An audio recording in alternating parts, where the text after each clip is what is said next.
Witam Was, kochani, serdecznie w kolejnym filmie na moim kanale. Z tej strony Marta, kanał Milion Lashes i seria Nowości Perfumowe, odcinek 19. Zapraszam.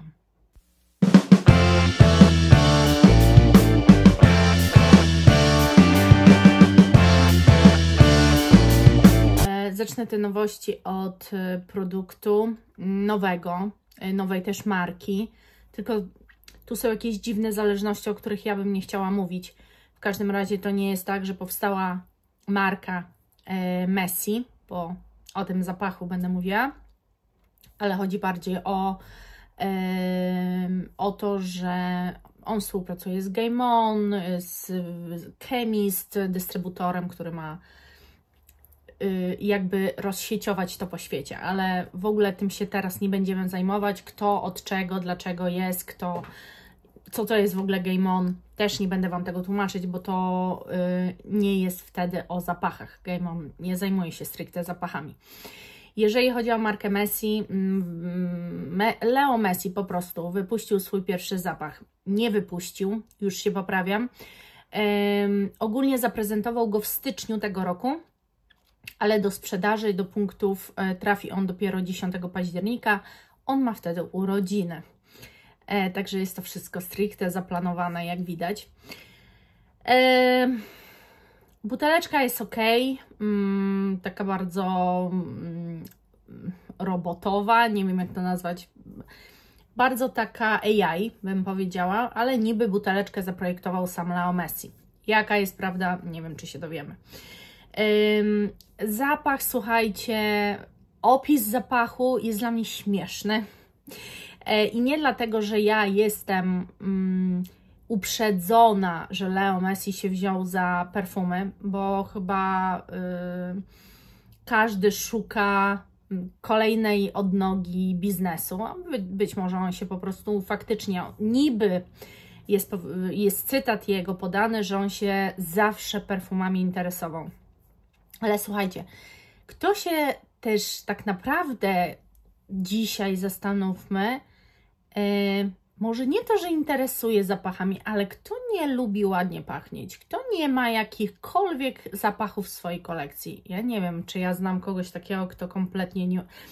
znam, ale to jest ewenement na skalę światową. Cała reszta używa. I to jest tak napisane, że w tym zapachu jest jego energia, że jest świeżość połączona z ciepłem, czyli ta szybkość, która jest w piłce nożnej, z tą energią połączona jego, że ten zapach odzwierciedla dżentelmena, jakim jest Messi. Nie wiem, czy Messi jest dżentelmenem, ciężko mi to oceniać. Dla mnie to jest troszeczkę dziwne, ponieważ ja go inaczej go postrzegałam. Na pewno ja bym go nie ubrała w żadne perfumy, ale okej, myślę, że produkt może się sprzedać. A jeżeli chodzi o nuty, to słuchajcie, świeży kardamon, liść jabłoni, dziki cyprys, korzeń francuskiego irysa, lawenda, skóra Nature Print, nuty bazy drzewo cedrowe, Virginia, wanilia, patchoula. Wydaje mi się, że może to być dosyć świeże i wanilia i patchoula dadzą taką pudrowość temu zapachowi, tak myślę. Nie wiem, słuchajcie, nie chcę tego sprawdzać, nie interesuje mnie to w ogóle. Ja wiem, że to jest męski zapach, ale no ja nie chciałabym czegoś takiego Wojtkowi kupić. Myślę, że jest tyle pięknych marek, fantastycznych, rozrastających się, tworzących super zapachy, że akurat on też nie jest fanem nie wiadomo jakim piłki nożnej, żebym ja mu kupowała zapach Messiego. Ale domyślam się, że będą fani i będą tacy, którzy zechcą go po prostu mieć. Następna marka, która wypuszcza, w sumie to jest chyba Flanker, ale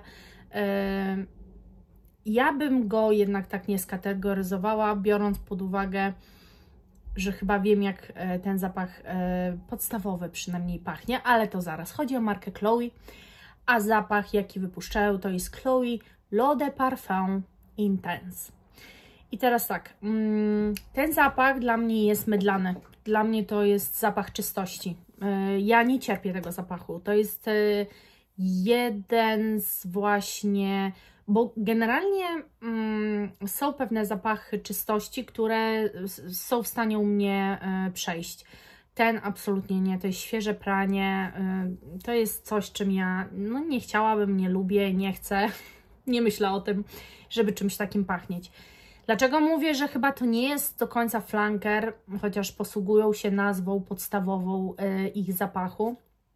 Dlatego, że opisane jest to jako coś uosabiającego nowoczesną kobietę, jako coś dosyć intensywnego, mocnego. A jeżeli chodzi o nuty, jest to uderzenie maliny, dalej jest róża, no właśnie, tylko się zastanawiam, czy ta róża też wybrzmiewa tak mydlanie, jak właśnie w tej wersji podstawowej. Symbol delikatności i elegancji, ale tu ma właśnie dać taki romantyczny charakter, a w bazie jest cedr, kaszmeran, abroksan i drzewo bursztynowe.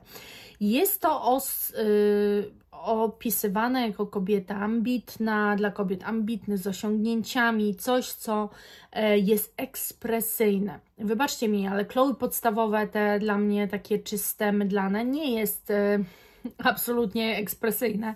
Nie ma w takich zapachach nic ekspresyjnego, nie oszukujmy się, więc myślę, że to może nie być do końca flanker, nie wiem, może to jest po prostu inny totalnie zapach, ale róża, która tu występuje i które są opisywane jako symbol delikatności i elegancji, powoduje jednak, że mam takie myślenie, że nadal ten wyrzut maliny może się bardzo szybko skończyć i przejść w tą taką właśnie postać bardziej mydlaną, więc na dwoje baba wróżyła. Albo gdybym się zasugerowała ich opisem w ogóle tych perfum, no dla ekspresyjnej kobiety, z osiągnięciami, ambitnej, no ja bym w życiu nie chciała pachnieć jak świeże pranie, gdybym była taką kobietą. Nie twierdzę, że nie jestem.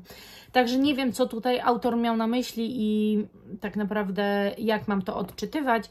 Będzie to dostępne w pojemności 30-50 ml, ale będzie też wkład w pojemności 100 ml. Zapach jest już dostępny. Teraz czas na Dolce & Gabbana i tutaj już powstaje flanker zapachu Devotion i ten zapach wyszedł w tamtym roku, chyba dobrze mówię, a teraz powstaje jego flanker. I ten flanker ma po prostu dopisek Devotion Eau de Parfum Intense. I dokładnie to ma być to samo, czyli ma to być takie gourmandowe, słodkie, waniliowe. Dla mnie to jest ta pierwsza wersja, to jest D1, tylko z jakąś odrobiną jakby likieru, co wyobraźcie sobie, że nuta orzechu włoskiego w tym zapachu daje takie wrażenie, jakby tam był jakiś alkohol. Tam żadnego alkoholu nie ma, ale naprawdę czuć, jakby był to jakiś likier, albo może inaczej whisky, o coś w tym stylu.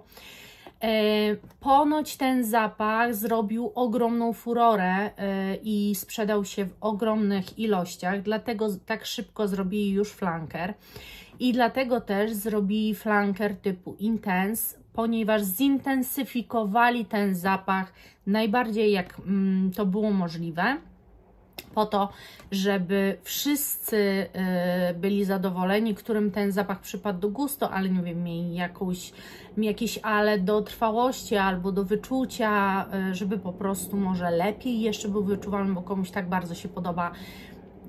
Tego już nie wiem, ale generalnie jeżeli chodzi o statystyki, ponoć zapach zrobił ogromne wrażenie na odbiorcach.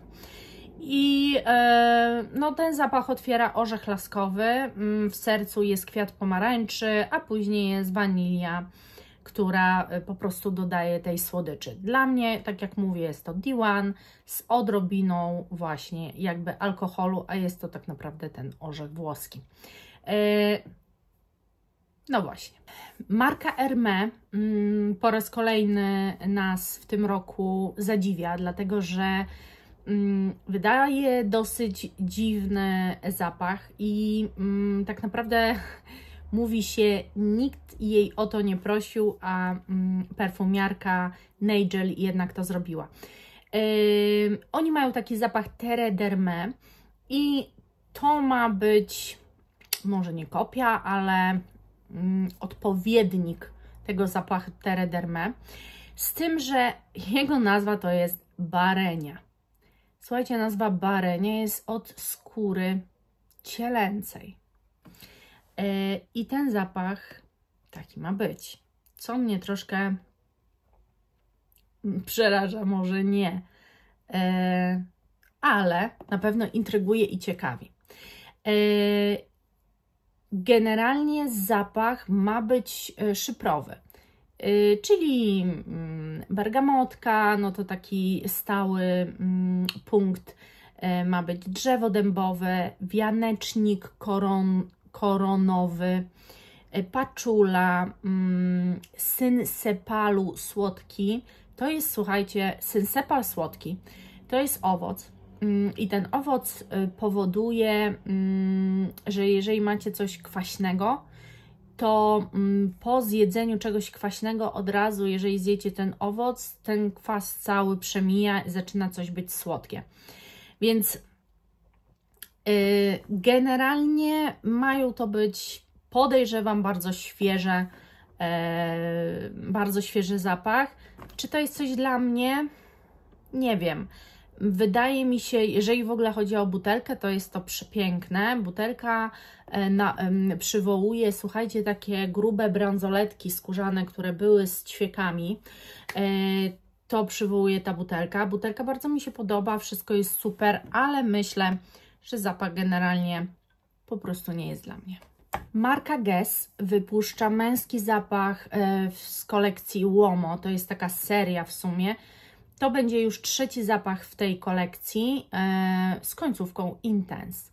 Ma to być świeży zapach, który troszeczkę gdzieś ma przemykać jakaś tam ciepłota tego zapachu, ale generalnie świeżynka. Jeżeli chodzi o nuty, no to są dosyć ciekawe, ale jest ich dużo i myślę, że nie do końca połowy to w ogóle nikt absolutnie nie będzie wyczuwał. Ale powiem Wam o tych nutach. Świeży akord ozonu, włoska bergamotka, liść mięty, bylica, francuska lawenda, hiszpański tymianek, kwiat pomarańczy, laska cynamonu, szałwia, żywica benzoesowa, drzewo sandałowe z Nowej Kaledonii, fasola tonka, Ambrer Extreme. No, ja widzę tutaj pewne odzwierciedlenie skóry. Tak mi się wydaje, że może się okazać, że połączenie żywicy, tego Ambrer i właśnie fasolki tonki może dać zapach skóry delikatnej, ale nadal będzie to szło w stronę świeżą.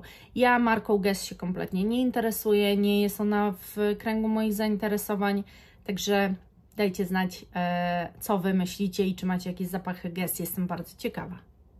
Czas na Guerlain.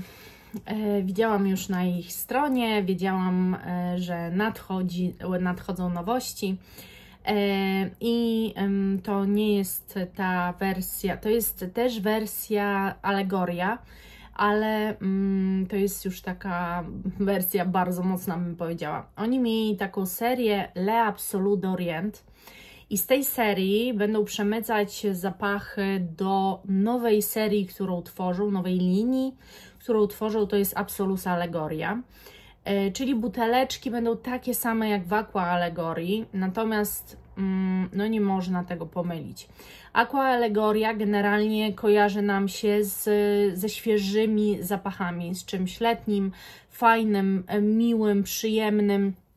Natomiast te L'Absolu, Absolus Allegoria to ma być coś bardzo, słuchajcie, mocnego.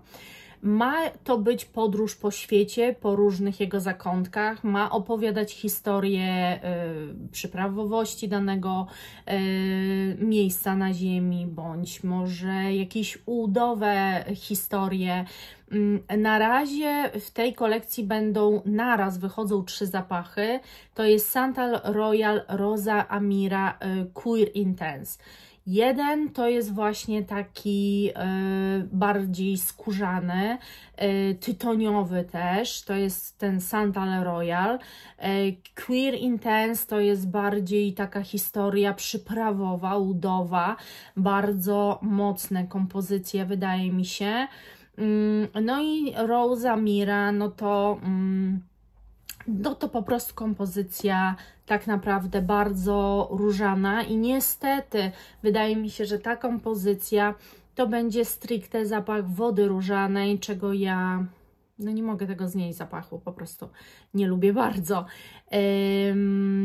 Ale ma tam też być kadzidło, to będą bardzo, słuchajcie, bardzo mocne kompozycje, konkretne kompozycje, taka linia dla osób, które oczekują być może też od Guerlain czegoś więcej niż fajne świeżynki lub pudrowe słodkości. Ja nie będę Wam mówiła, jeżeli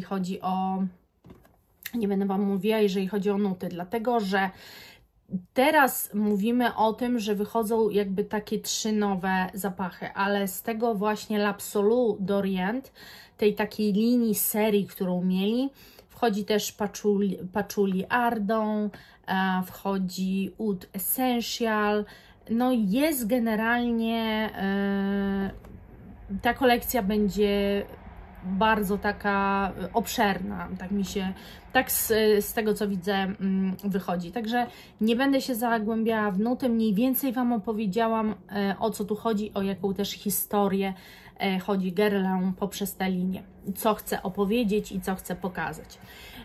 Także to jeżeli chodzi o Guerlain.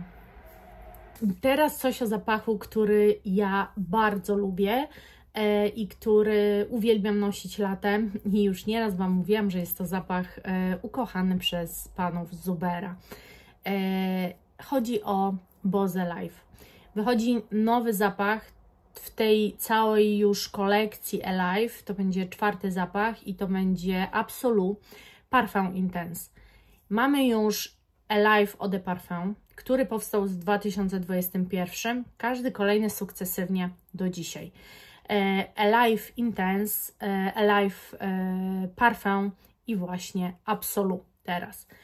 I może, ponieważ mam takie bardzo fajne zestawienie i wydaje mi się, że to też może mi pomóc, dlatego że ja mam jeszcze wprawdzie podstawową wersję Alive, ale jak będę już kończyła i zechcę kupić nowy, to powiem Wam szczerze, że chyba właśnie chciałabym któryś z innych wersji kupić. I tak znalazłam takie zestawienie, czym one się między sobą różnią i nie wiem, czy chcę ryzykować. Jeżeli ktoś z Was ma Alive w którejś z innych postaci niż wersji, wersji niż tą, którą mam ja, to bardzo Was proszę, napiszcie mi w komentarzu, ponieważ Eau de Parfum, którą ja mam, jest opisywana jako najsłabsza, a dla mnie jest to zapach całodzienny, bardzo mocno wyczuwalny. Jest opisywana jako drzewno-owocowy. I w sumie to bym się zgodziła. Natomiast ta wersja Intense, o której ja z kolei myślałam, bo myślałam, że ta wersja Intense będzie właśnie wzbogacona, zintensyfikowana tylko, jest wzbogacona o ambrę jeszcze, czyli jest drzewno-owocowa ambrowa. Nie wiem, na ile ambra może zmienić ten zapach, na ile może wpłynąć, ale jest jeszcze mocniejsza od tego Eau de Parfum. Kolejny to jest Parfum i Parfum to jest już ambra, drzewo i kwiaty, czyli mam wrażenie, że w ogóle coś innego, może nie w ogóle, ale zaczyna skręcać w inną stronę, to ewidentnie. Ta wersja ma skórę w sobie, więc też się tak zastanawiam. I wetiverię, nie wiem, czyli taki, no dobrze, ciekawe, to jest ciekawe. I to ponoć jest intensywność jeszcze większa od tych dwóch, które właśnie Wam opisywałam. I ta wersja, która teraz się pojawia, ona będzie w 30 i 50 ml to słuchajcie, to ma być mocarz nad mocarze, to ma być coś bardzo silnego, ale to ma być drzewno skórzane. Także, no nie wiem, ma tu być skóra, paczula i wanilia. Tak naprawdę 3 te nuty. Jestem bardzo ciekawa. Tak naprawdę nie skreślam żadnego z nich, ale jeżeli ktoś z Was posiada inną wersję Alive niż tę Eau de Parfum podstawową, to naprawdę może mi trochę pomóc, bo ja Alive już mam tak gdzieś tyle, więc jak mi się skończy, no to żebym wiedziała, w co mogę uderzać. Oczywiście pewnie warto jest kupić próbkę, ale ja jak kupuję z Waszych poleceń coś, to raczej jestem zadowolona, więc możecie pisać śmiało. Marka Trussardi wypuściła nowy zapach Primo i tak naprawdę nie znalazłam nigdzie informacji, czy jest to woda dla mężczyzn, czy dla kobiet. Ale wiecie co? Nie interesuje mnie to. Gdyby nie sytuacja z moim przeorganizowaniem i pomysłowością na to, jakie zapachy chcę, to powiem Wam szczerze, że to jest zapach, który z dzisiejszych nowości zrobił na mnie ogromne wrażenie. Po pierwsze dlatego, że jest to ponoć prawie jak ekstrakt, czyli coś bardzo mocnego. Składniki były ekstrahowane w taki sposób, żeby zachować i zintensyfikować ich zapach. Została użyta lawa wulkaniczna z jej minerałami w tym zapachu. Ma to być bardzo związany z naturą, bardzo mocny i bardzo taki wieczorowy raczej zapach. Sam jego kolor, przedstawiane publikacje marketingowe robią tak ogromne wrażenie, że naprawdę chce się ten zapach mieć. Jeżeli chodzi o nuty, jest tu grapefruit, syrop klonowy, lawa, właśnie akord mineralny, geranium bourbon, pimento kalabryjskie, absolut fasolki tonka, paczula z gajo, akord drzewa sandałowego, upcyclingowane drzewo cedrowe. Cała w ogóle aura tego zapachu, buteleczka, po prostu wszystko zostało tak wymyślone, że do mnie akurat ten zapach krzyczy. Mam wrażenie, że on będzie pikantny, że będzie bardzo ziemisty, ale też bardzo nieprzewidywalny. Mam wrażenie też, że będzie się zmieniał, że nie będzie jednostajny, jak się popsikamy tak, tylko będzie się układał. Coś mega ciekawego i naprawdę nie interesuje mnie już, jak już tak o nim poczytałam i zobaczyłam te marketingowe materiały, to przestało mnie interesować, czy on jest dla mężczyzny, czy dla kobiety. Zresztą i tak nie do końca mnie to interesuje, wiecie, ale Wam przynajmniej staram się zawsze o tym powiedzieć. Tutaj myślę, że każdy w tym zapachu się odnajdzie, ale trzeba wziąć pod uwagę, że ten zapach moim zdaniem może Was przyprawić o ból głowy, jeżeli takowe miewacie przy jakichś zapachach. Tu nie do końca będzie informacja o nowym zapachu, ponieważ zapach już bardzo dobrze znamy. Chodzi o zapach Caroliny Herrera Good Girl. To będzie chyba jakaś linia w ogóle z dopiskiem Colormania. Chodzi o koncepcję zapachu podstawowego, który już znamy, wydawanego w limitowanych, może inaczej, w kolekcjonerskich bucikach. I teraz wyjdzie właśnie taki kolekcjonerski w paski różowo-czerwone, czy jak zwał, tak zwał, bucik. Podejrzewam, że skoro kolekcjonerski, to będzie tego bardzo mało do kupienia, ale ma być to oryginał w tej buteleczce i ma on się niczym innym nie wyróżniać, więc to chyba taki bardziej dla wszystkich, którzy ogólnie buciki kolekcjonują, lubują się w nich i wszystkie flankery też kochają, podoba im się, że tworzy właśnie nowy bucik, bo na przykład postawicie sobie, macie wszystkie buciki i to będzie przepięknie wyglądało, więc jeżeli tak, no to myślę, że dla tych wszystkich jest to fajna informacja. I ostatnia informacja z działu nowości perfumowych, zapach Hugo Boss. Teraz coś męskiego, a chodzi o Boss Bottled, wersję Absolu, którą wydają. Oni mają już chyba 3 zapachy w tej serii Boss Bottle. Ja nie jestem jakąś ogromną fanką, bo i tak ma jakieś tam 10 ml tego zapachu, ale to nie jest zapach, po którym ja bym leciała do sklepu, żeby mu odkupić, jak już się skończy. To po prostu nie do końca moja bajka.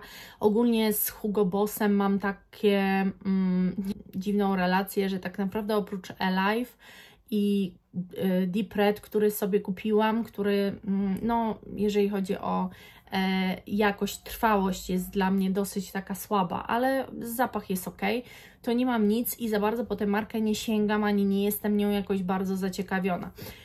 Fakt faktem, że mi Hugo Boss bardziej się z tą męską stroną zapachową kojarzy, dlatego że no tam nawet Descent, który ja miałam jako kobiecą wersję, mi się kompletnie nie podobał. Ja wiem, że jest ogrom fanów, którzy bardzo lubią tę kobiecą wersję Descent. Ja bardzo lubię męską, ale kobieca absolutnie to nie jest nic dla mnie. I ta wersja Absolut to ma być coś totalnie skórzanego, podpalanego, coś kadzidlanego, bardzo mocnego. Wręcz kolejny zapach, który idzie w stronę bardziej ekstraktu, czegoś bardzo mocno intensywnego, ale też bardzo mocno trwałego. Więc jeżeli lubicie Boss Bottle, może być ta wersja dla Was. Jeżeli lubicie skórzane, męskie, bardzo mocne zapachy, to też może to być zapach dla Was. Ja odpuszczam, to nie jest wersja zapachowa ogólnie jakoś mega mocno dla mnie. Też nie chcę mówić nigdy nie i tak dalej, ale myślę, że jest tyle marek, które piękne zapachy tworzą, że Hugo Boss mogę sobie odpuścić. Kochani, dziękuję za ten spędzony ze mną czas. Mam nadzieję, że dzisiejsze nowości bardzo Was wzbogaciły w jakąś wiedzę, która jest Wam potrzebna do tego, żeby odkryć swój ukochany zapach i mam nadzieję, że też wraz ze mną do tego właśnie dążycie. Także ja za dzisiaj dziękuję za wszystkie Wasze komentarze, również, bo mam nadzieję, że ich będzie wiele i że wraz ze mną wejdziecie w tę dyskusję, bo myślę, że nowości perfumowe są świetnym motywem do dyskusji. Dzięki i do następnego. Pa!